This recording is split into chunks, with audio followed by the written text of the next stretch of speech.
Bonjour à toutes. Voilà, aujourd'hui, j'ai le grand honneur d'avoir Priscilla, une maman que j'ai accompagnée après la naissance à propos de l'allaitement. Alors, Priscilla, avant d'abord, mille merci d'avoir accepté de faire ce témoignage.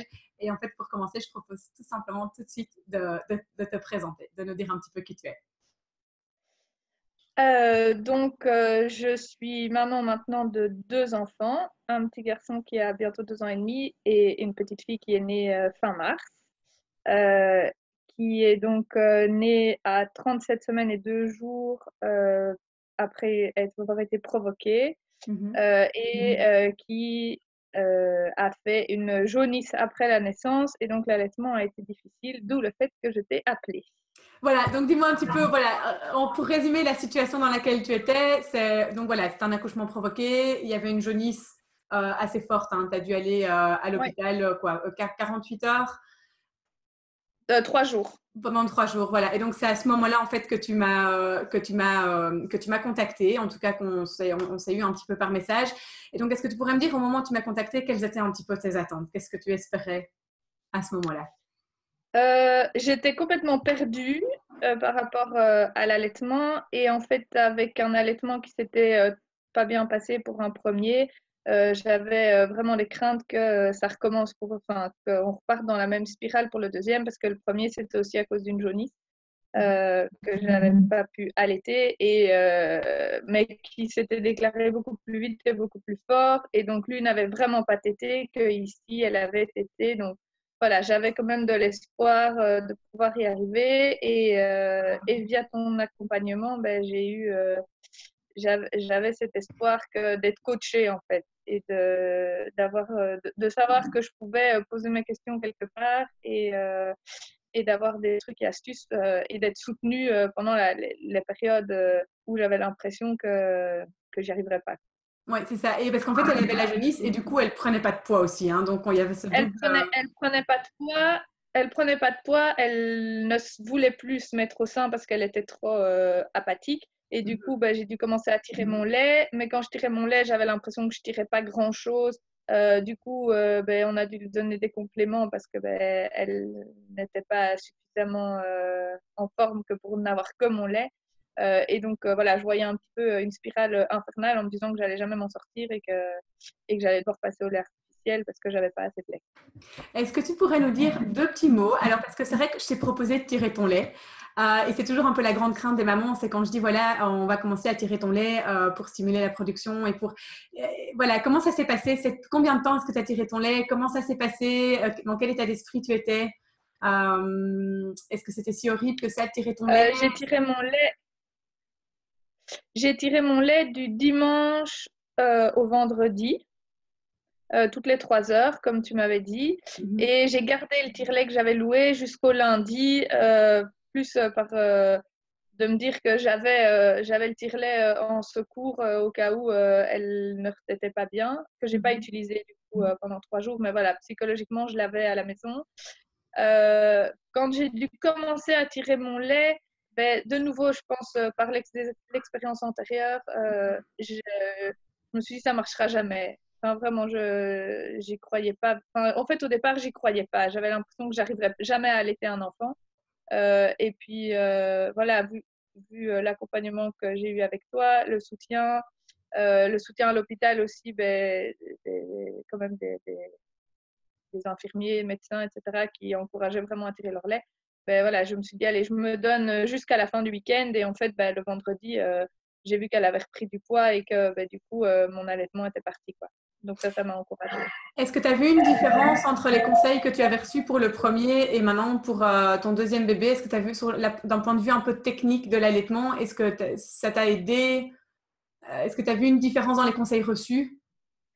J'ai vu une différence parce que je suis arrivée avec en tête que l'allaitement ne marchait pas forcément et enfin, que c'était quelque chose qu'il fallait apprendre Mhm. euh, et que c'était pas forcément instinctif et enfin voilà, c'est pas le bébé ne naît pas en sachant prendre le sein super bien et directement en tétant correctement. Donc déjà, je suis partie avec cette idée-là en me disant, ben voilà, je sais que pour l'allaitement, je vais demander des conseils. Donc à la maternité, tout de suite, j'ai demandé à être accompagnée pour les mises au sein, etc. Donc déjà là, je me suis sentie beaucoup plus soutenue. Par contre, après, quand elle a été hospitalisée, c'est en pédiatrie. Et là, heureusement que tu étais là parce que les infirmiers pédiatriques, ils sont adorables, mais ils ne connaissent strictement rien en allaitement et les pédiatres non plus. Euh, donc c'est plus là que j'ai rencontré des problèmes et que j'ai eu un découragement de voir son état à elle par le stress, par le fait qu'on était en pédiatrie, qu'on n'était plus en maternité, donc l'accompagnement n'est pas le même. C'est là que j'ai vraiment Il y a un petit besoin. truc qu'on avait dû assez vite reprendre aussi, c'est que à la maternité, tu avais demandé qu'on observe le frein de langue de ta Ouais. petite louloute. Et alors, qu'est-ce que tu avais répondu à ce moment-là? La pédiatre m'a dit qu'il a laissé tirer tout seul. Et comme je suis un petit peu têtue, je t'ai envoyé une photo. Et c'est là, en fait, qu'est parti l'accompagnement parce que je ne savais pas quoi faire. Parce qu'ici, je ne trouvais pas d'oreille attentive et de bonne adresse où aller, quoi. Ouais, voilà. Hein. Donc, c'est vrai qu'on t'avait dit qu'il n'y avait pas de frein, ou en tout cas que le frein allait s'étirer. Et tout de suite, en fait, le frein a été la cause, en fait, de tout le reste. Hein. Comme, voilà, hein, comme Ouais. on en avait discuté. Hein. Donc voilà. OK, super. Donc, du coup, résultat obtenu, où est-ce que tu en es pour l'instant? Comment ça se passe de ton côté? La semaine passée, elle avait pris 130 grammes en une semaine. Donc, les pédiatres étaient super contents. Elle sera repesée jeudi. Donc, j'espère que ça continue. J'ai l'impression d'avoir du lait maintenant. C'est plus du colostrum parce que c'est vraiment. Enfin, j'ai l'impression que c'est du lait. Elle boit plutôt bien. Donc, voilà, je suis plutôt sereine et j'arrive maintenant à me dire que j'arriverai à probablement allaiter jusqu'à la fin de mon congé de maternité, quoi. Ok, génial. Qu'est-ce que tu auras envie de dire aux mamans qui hésitent à me contacter? Parce qu'on a tout fait à distance et la distance, enfin, le fait de faire tout ça par Skype, ça peut parfois, on peut avoir des réticences, ce que je peux comprendre quand on ne connaît pas. Qu'est-ce que tu as envie de leur dire? Est-ce que l'accompagnement par Skype a été un problème ou voilà, est-ce que tu peux nous en dire un petit peu plus? Non, ça n'a pas été un problème et je dirais que ça a même été un plus parce que la première fois que je t'ai contacté, on était en pédiatrie et donc de toute façon, je n'aurais pas pu quitter pour avoir une séance à domicile ou chez toi ou n'importe où. Recevoir les conseils par Skype a été un plus en tout cas à ce moment-là. Et puis, je pense que le fait d'avoir la vidéo, on voit quand même les conseils que tu donnes, on voit les explications que tu fais. Donc, moi, ça m'a plutôt aidé et heureusement parce que j'aurais pas pu sortir de l'hôpital pour venir faire un accompagnement normal, enfin, Ouais. chez une. Est-ce que ça a été compliqué de faire les photos? Parce que c'est vrai que du coup, je t'ai demandé de m'envoyer quelques photos en faisant certains mouvements bien précis. Est-ce que ça a été un souci de faire ça à distance ou bien, voilà, pareil, c'était facile? Ça a plus été difficile de lui ouvrir la bouche que, que de faire la photo par distance. C'est ça, mais tu savais ce que Et tu c'est devais plutôt, faire. voilà, c'est ça. Oui, on avait reçu la vidéo que tu avais faite et que tu avais expliqué. Donc voilà, on a fait au mieux aussi avec sa bonne volonté à elle, on va dire. Tout à fait. Bon, en tout cas, mille merci Priscilla. Est-ce que tu as un dernier petit mot que tu voudrais partager avec les mamans ou les futures mamans qui nous écoutent? Euh, heureusement que tu étais là et que j'ai été bien coachée et que je savais que je pouvais envoyer.